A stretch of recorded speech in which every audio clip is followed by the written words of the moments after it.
What you've just heard is one of the many deaths from the monkey, the new major motion picture from Osgood Perkins, Stephen King, and James Wan. Experience it in theaters everywhere this Friday, because everybody dies, and that's life. Let's have some fun. Your old or broken phone can let you down, but at Verizon, trade in any old phone from our top brands and get iPhone 16 Pro with Apple Intelligence with a new line on My Plan and iPad and Apple Watch Series 10. After all, you don't want your old phone to die on you when you're lost. Perfect. Or for your broken phone to glitch at the worst possible time. Hey, can I get your number? Oh. Trade in your old phone for a brand new iPhone 16 Pro, iPad, and Apple Watch. Visit Verizon.com today. Additional terms apply. Service plan required for Apple Watch and iPad. Hey everyone, and welcome back to Big Mad True Crime, where we get big mad over true crime. I'm your host, Heather Ashley, and today's case is out of North Carolina and South Carolina. Small talk sucks, so let's dive in.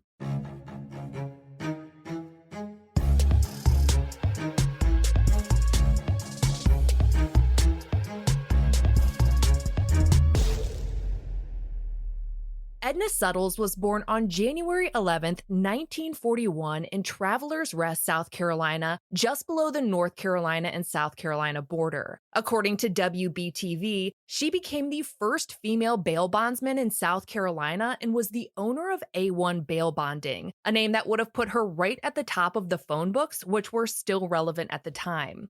According to The State, a publication, not the actual state, Edna also owned a restaurant at one point, but wound up burning it down when she couldn't get a liquor license. Girl could bond people out of jail, but they wouldn't give her a liquor license. I don't support burning down your own business, but it is what it is, and Edna had sass. She was known for being fun, flamboyant, and iron-willed, as seen previously, and her Facebook, in no uncertain terms, showcased her sense of humor. She posted Maxine comics or photos with sayings like, "My fashion style is called whatever the heck still fits me," and 5 stages of a woman's life: to grow up, to fill out, to slim down, to hold it in, to hell with it.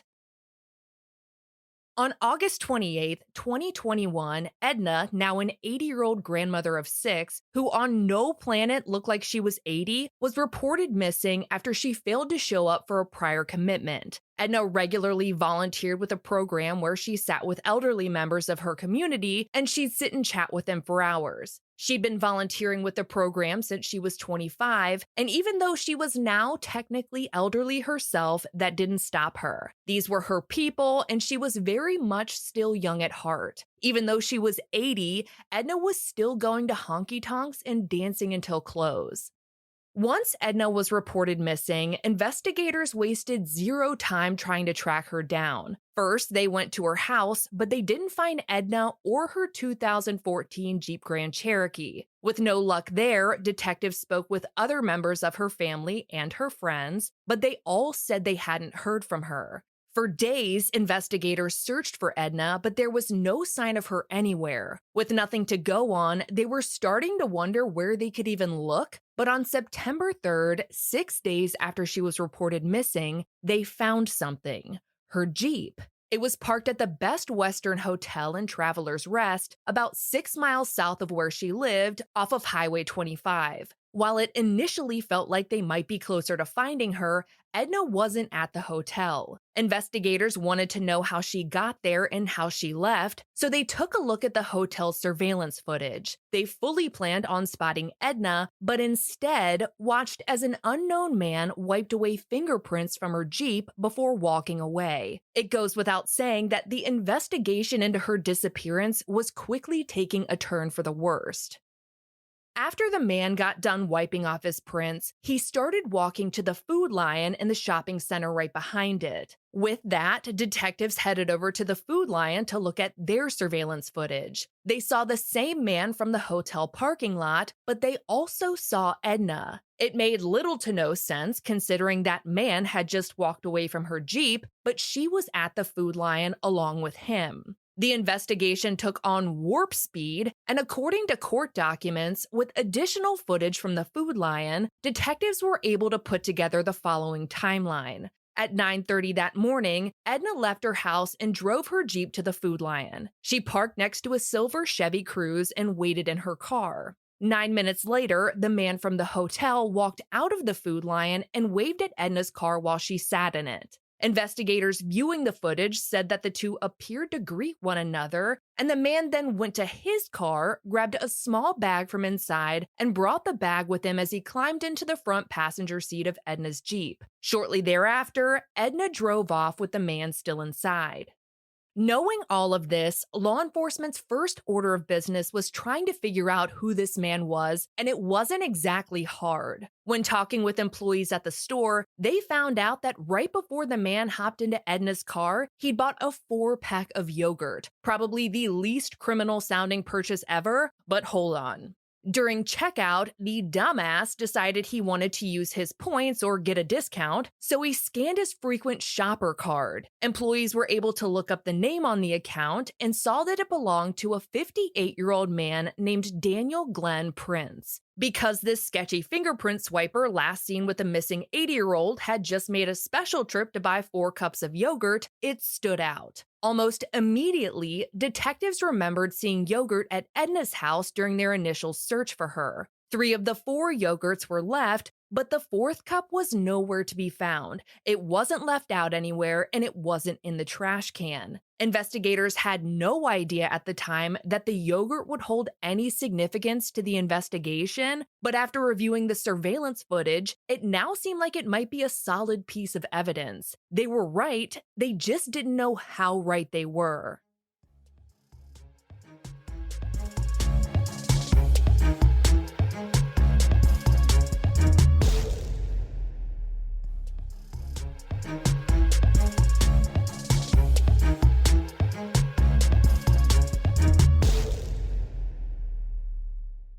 Detectives continued reviewing the footage from the Food Lion, hoping to see Edna or Daniel again, and they did. At 2:02 p.m., more than 4 hours after Edna and Daniel first left the store, Edna's Jeep pulled into the Food Lion parking lot and parked on the far side of the lot, basically as far away from the cameras as possible, but they were still able to catch a faint glimpse of what happened. They watched as Daniel got out of Edna's driver's side and walked to his car, which was parked all the way across the parking lot. Daniel then proceeded to help Edna get out of her Jeep and into his car. But according to court documents, due to Daniel parking in the far end of the parking lot, it was hard for investigators to see just how much help Edna needed to be transferred between the vehicles. As far as they could tell, she appeared to be motionless. However, she was still alive, at least at that time.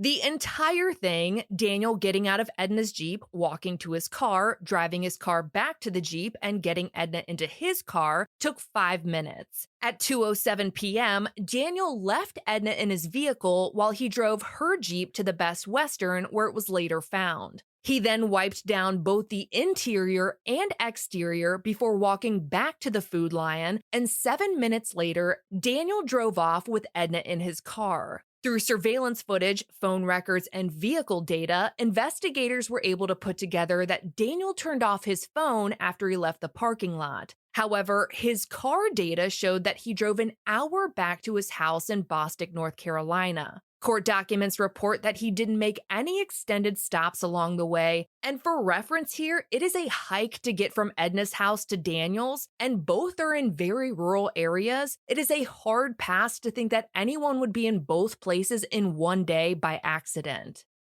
With Daniel officially being suspicious AF, police started digging into his past. They found that he had quite the history, including possession of a firearm, assault and battery, and kidnapping. According to the state, in June of 1996, Daniel picked up a 25-year-old woman while she was walking home in Waterford, Michigan. After picking the woman up, Daniel proceeded to knock her unconscious and shackle her ankles. At some point, the woman woke up and tried to do anything she could to free herself, but all she could find was a flashlight. Daniel screamed at her that he would kill her, but instead of backing down, she continued looking around, found an Allen wrench, and stabbed him repeatedly. She kicked his ass and he threw her out of the car and sped off. The woman reported the attack to police, and Daniel was found, arrested, and convicted of kidnapping. It took a year, but he was eventually sentenced to 13 to 30 years in prison, but only wound up serving the minimum before he was released in 2009. He completed parole in 2011 and then made the move to Gaston County, North Carolina, where he started working as a handyman. A short time later, he got married to a woman named Kathy, and the two bought a house in Bostic. At some point after moving to North Carolina, Daniel met Edna. According to the sheriff's office, 58-year-old married Daniel and 80-year-old Edna had an intimate relationship. How that relationship came about, no one knows. It's possible she could have reached out to him for some handiwork, but as I said earlier, no one really knows. All of this information combined was raising all kinds of red flags for investigators, and they knew in their hearts that something bad had happened to Edna. They just didn't know what. What they did know was that they needed Daniel in custody before he could hurt anyone else or had any more time to cover his tracks. They didn't have enough evidence for a murder charge, but they did have enough for grand larceny since Daniel had moved Edna's Jeep to the hotel. On September 9th, 2021, he was officially charged with grand larceny. The sheriff's department surprised him with the gift of said warrant at his house in Bostic. The house was then searched, and it was one shitty day for Daniel because investigators found multiple firearms, and according to the Greenville News, they didn't just find one or two or even 5, they found 22 of them. Because Daniel was a whole-ass felon, he was additionally charged with several state firearms violations. Court records show that investigators also found legal documents, a driver's license and passport, bank statements, and debit cards belonging to a 71-year-old North Carolina woman named Nancy Rego. With that, detectives started to worry that they'd stumbled across the name of another potential victim. They asked Daniel about Nancy, and he explained that he had her documents because they were dating and he was her power of attorney. Investigators were able to prove that Nancy did indeed sign over her power of attorney to Daniel in September of 2017. Since Daniel and Nancy had been dating at the time, signing over her power of attorney wasn't exactly the most suspicious thing in the world, but because it was Daniel, it was still suspicious. Especially considering the fact that no one had seen Nancy since November of 2017. Not since her mother, Dolores, had died unexpectedly that same month on November 8th.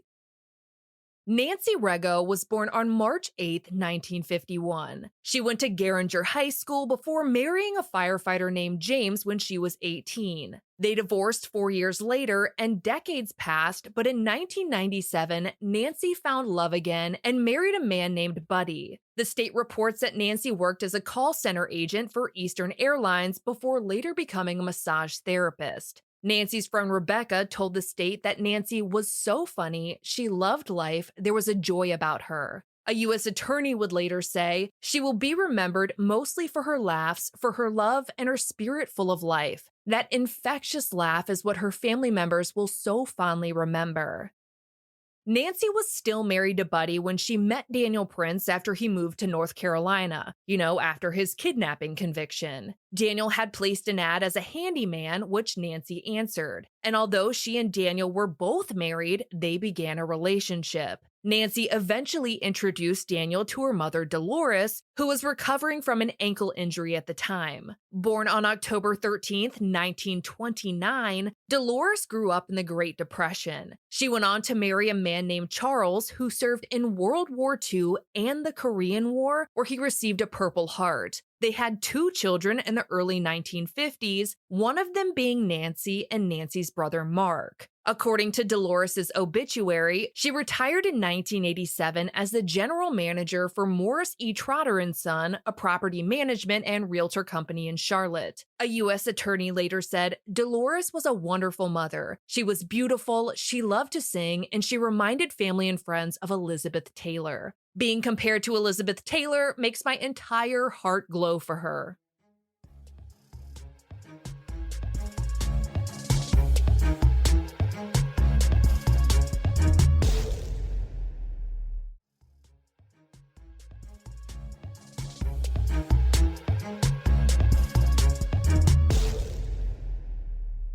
On November 8, 2017, Dolores passed away while at her home in Charlotte. While she was 88 years old, her death wasn't really expected. According to the state, she was still spry. Some thought her death was odd because outside of that ankle injury, she was doing great, but since she was almost 90, no autopsy was done and most everyone accepted the fact that maybe her time had simply come. But then it started to get weird. Right after Dolores passed away, people stopped seeing her daughter, Nancy Rego, the woman whose name was on the ID and passport found at Daniel's home during the investigation into Edna's disappearance. According to court records, Nancy would occasionally send a text or an email every now and then, but always refused to meet up with anyone in person or speak to anyone on the phone. Every single sign of a murderous catfish was lighting up. Investigators did some digging and found that Nancy's bank records show that she continued to receive Social Security deposits following her disappearance, and her account had nearly daily debit activity since she disappeared. It was Daniel that was using Nancy's money. The Charlotte Observer reported that investigators also found that in June of 2018, Daniel got into a wreck while driving none other than Nancy's car. But Nancy had never been reported missing, so Daniel driving her car around wasn't suspicious. The vehicle was towed, never picked up, and eventually auctioned off. Following the wreck, Daniel's wife bought him a Jeep Renegade.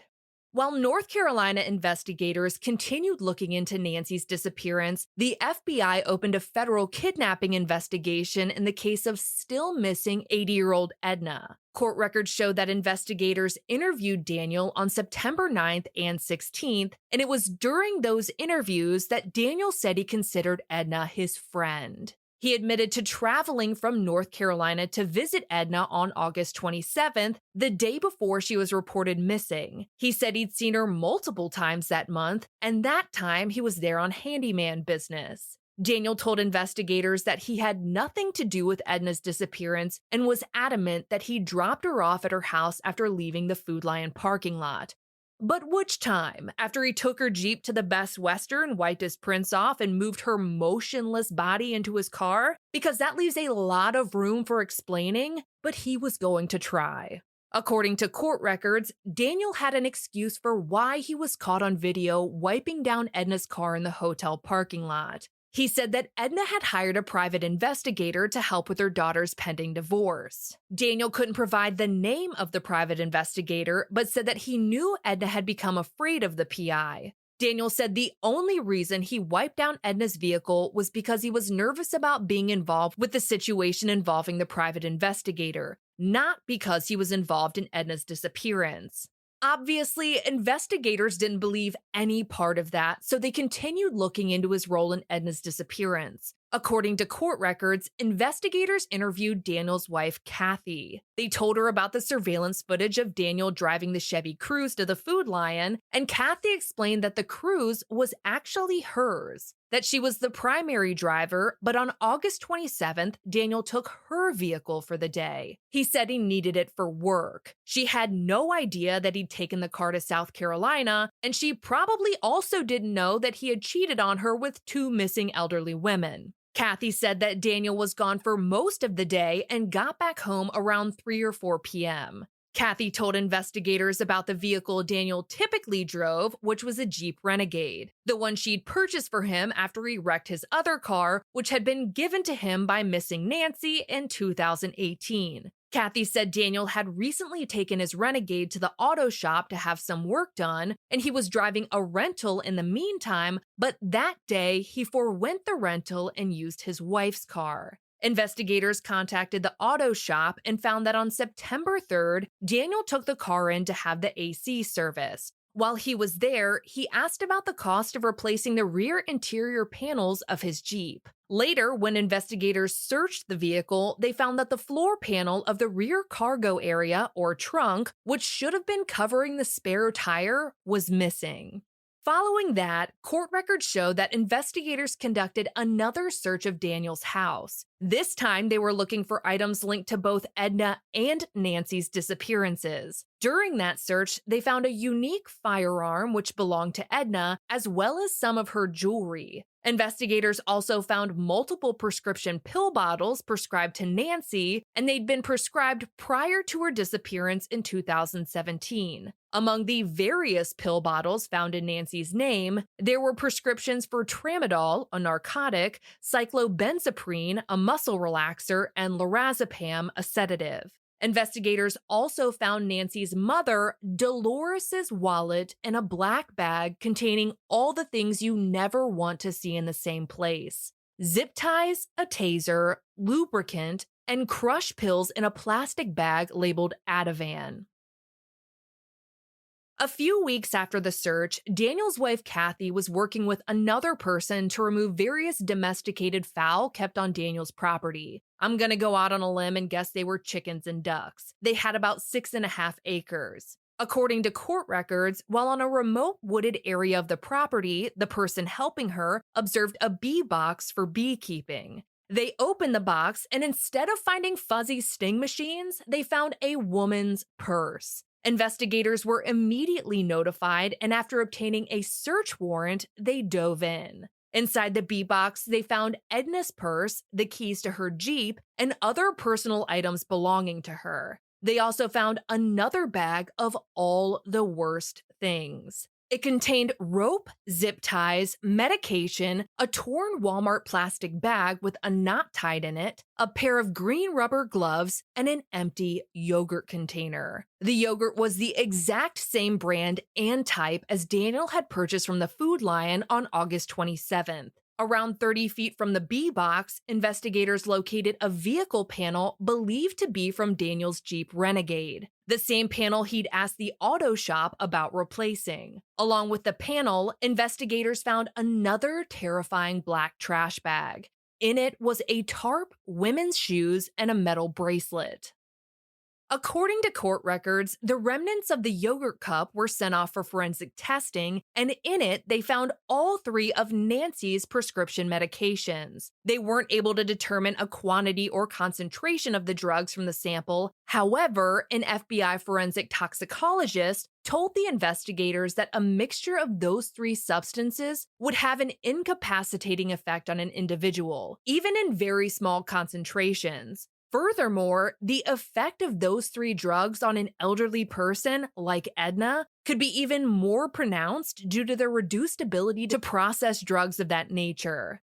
During an examination of the zip ties in the interior of the plastic Walmart bag from the bee box, the lab found Edna's DNA. In testing the interior and exterior of both green rubber gloves, both Daniel and Edna's DNA were found. Court records report that with the lab results in, investigators believe that Edna was drugged with the yogurt at her house, that Daniel then took Edna to his place in North Carolina, where he zip-tied her hands and used the bag to suffocate her, wearing the gloves while disposing of her body.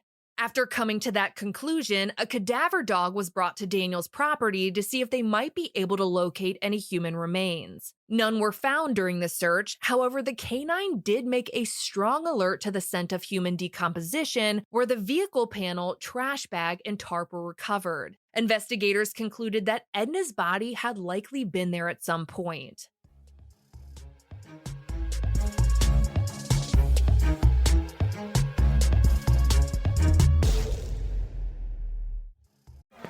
Yeah, sure thing.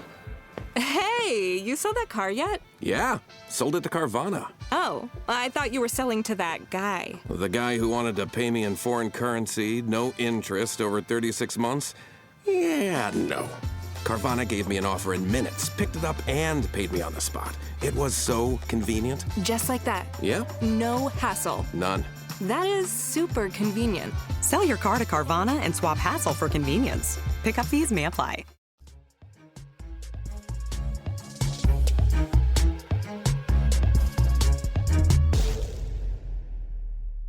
On October 13th, court records state that investigators went to speak with Daniel again. After they told him about all the evidence they'd found on his property, Daniel told them that he'd like to fully disclose his sins because he knew he'd likely spend the rest of his life in prison. Daniel promised investigators that he would like to come clean through a defense attorney at a later date. He would eventually confess to the details regarding the deaths of not one or two, but 5 people. Daniel said that for his first murder, he assisted a close friend with the euthanasia of a family member. He then stated that is one body. He went on to say that his friend then had feelings of remorse and was going to tell, so his friend became the second body. Daniel told investigators about another friend he tried to help who also ended up dying. Daniel didn't report the death and instead disposed of the body so he could keep collecting the friend's Social Security benefits. Daniel also described an incident in which someone tried to rob him, but the robbery didn't work out well for the robber. He stated that after the attempted robbery, he drove to a rural area, disposed of the body, and cleaned up after the incident. Court records show that when questioned specifically about Edna's disappearance, Daniel declined to provide additional information without an attorney, but stated that he could take law enforcement to the location of Edna's body within 3 feet. Following that interview, investigators continued looking for Edna, Nancy, and any other victims Daniel Prince may have had, but they didn't have any luck. They needed Daniel to confess like he promised. In time, Daniel spoke to investigators again, and he admitted to sedating Edna with a lethal dose of medication before kidnapping her, taking her to his house in North Carolina, and suffocating her with a plastic bag. Daniel said that he killed Dolores Sellers in 2017 by giving her a lethal dose of medication as well. WBTV reported that testing on Dolores' remains later confirmed Daniel's story. When it came to her daughter Nancy, he said that he shot Nancy in the chest in January of 2018, and 9 months later, in September, he killed a 61-year-old woman named Lee Goodman. According to authorities, Lee was killed at Daniel's property in Gaston County, which was not the property where the B-Box was located. Authorities found evidence that Lee may have lived on the property for a few days prior to her death. Investigators spoke with Lee's family to try and figure out why she'd been staying with Daniel and why no one had reported her missing. In doing so, they learned that Lee had led a pretty tough life. According to the state, Lee got married as a teenager and was only 19 years old when her first of 4 daughters, we'll call her Sarah, was born. 4 years later, Lee and Sarah's father separated, and Sarah went to live with her soldier father at his new assignment in Germany. Lee went on to remarry and divorce again, and by the time Sarah was 12, Lee had 2 toddlers and was living on public assistance. Hoping to better her life and the life of her children, Lee worked extremely hard to get her degree in occupational therapy, and after graduating from college, Lee and her 3 daughters moved to Florida, and Lee started working with kids in juvenile detention. She also wound up marrying again for a short time and had a 4th daughter.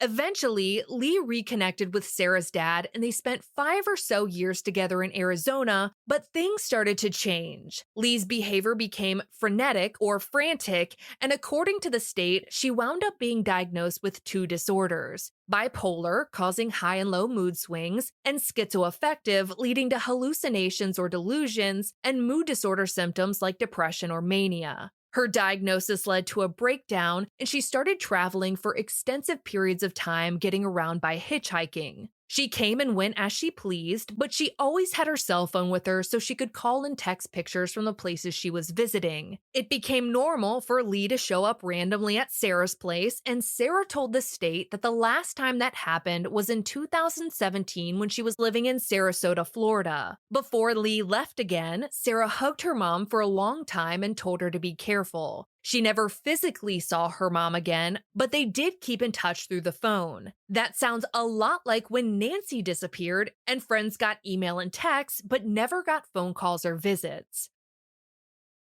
According to the state, on or around September 11th, 2018, Lee was at a rest stop hitchhiking in North Carolina when she met Daniel Prince. She told Daniel that she was hoping to travel to Atlanta because she was afraid of hurricanes and one was brewing in the Atlantic Ocean. Daniel told her he could help her out, but Daniel didn't end up giving Lee a ride to Atlanta. Instead, Lee went to stay at Daniel's place in Gaston, North Carolina. All we know about what happened next is that Lee was seen with Daniel at a North Carolina restaurant a few days later. That was the last time anyone saw her. The state reported that every now and then, Sarah or her sisters would get a text from Lee's phone, but she never visited again. That's because she had been murdered, and Daniel was using her phone to make it seem like Lee was alive and well. Authorities never disclosed details of Lee's death, so we don't know how she was killed, but family members told the state that Lee and Nancy's bodies will never be recovered because Daniel erased them with chemicals and a barrel. The U.S. Attorney's Office told the Charlotte Observer, "We believe, and the evidence supports, that Prince disposed of their bodies in a way in which they are unrecoverable."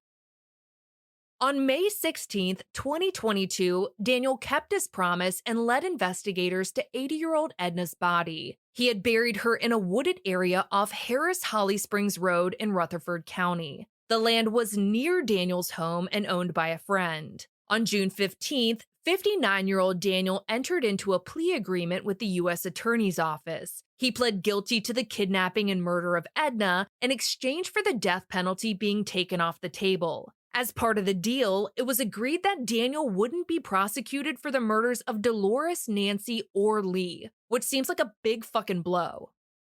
WBTV reported that during his sentencing, Daniel briefly addressed the judge and the family members of his victims, saying he was sorry and asked for forgiveness, admitting his apology cannot undo what he has done. Daniel was sentenced to life in federal prison where there is no opportunity for early parole. He gave up his right to appeal his conviction and sentence, so barring any miracles, Daniel Prince will die in prison. For all photos pertaining to this case, check out Edna's highlight at the top of my Instagram profile at @TheHeatherAshley and join me there tonight at 8:30 p.m. Eastern, where you go live with me and we talk about today's episode, today's bonus episode, and all other true crime cases on your mind. To get access to ad-free and bonus episodes like the one released today, subscribe to our Apple Premium or head over to our Patreon at patreon.com/BigMadTrueCrime, where for just $1 whole a month, your episodes are totally ad-free. I'll be bringing you a brand new case a week from today, and I cannot wait. But until then, we out.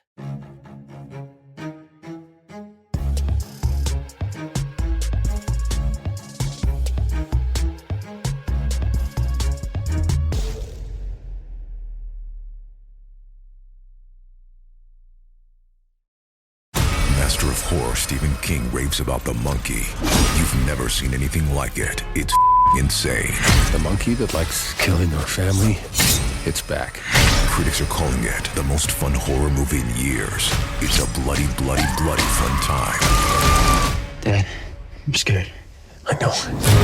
From producer James Wan and Longlegs writer-director Osgood Perkins comes the horror movie event of the year, The Monkey. Rated R. Now playing in theaters.